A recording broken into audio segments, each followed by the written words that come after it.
अस्सलाम वालेकुम, hello everybody. मैंने सेहत के बारे पहले भी कुछ वीडियो बनाए हैं, एक्सरसाइज और खाने पीने की चीज़ें के बारे में, कौन सी खानी चाहिए और एक्सरसाइज क्या करनी चाहिए। लेकिन एक शॉर्ट सा वीडियो जो है ये मैं बना रहा हूँ। तो इसमें मैं सिर्फ ये कहना चाहता हूँ कि अगर आप बीमारी से बचना चाहते हैं तो प्लीज़ अपने जिस्म को और अपने ब्रेन को जो है वो स्ट्रांग करें। ये दो चीज़ें जब आपकी स्ट्रांग होगी तो आप यकीनन बीमारी से जो है वो बचे रहेंगे।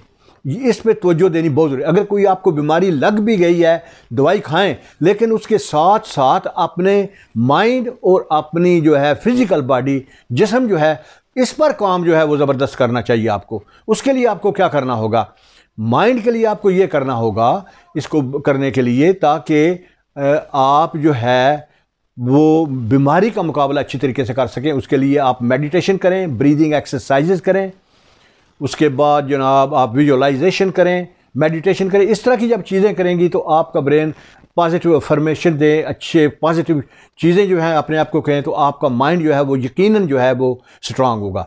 फिज़िकल बॉडी के लिए आपको क्या करना होगा कि आपको अच्छी खुराक खानी होगी। खुराक अच्छी में क्या है? फ्रूट ज़्यादा खाएं, वेजिटेबल खाएं, पानी अच्छी मिकदार में पिएं।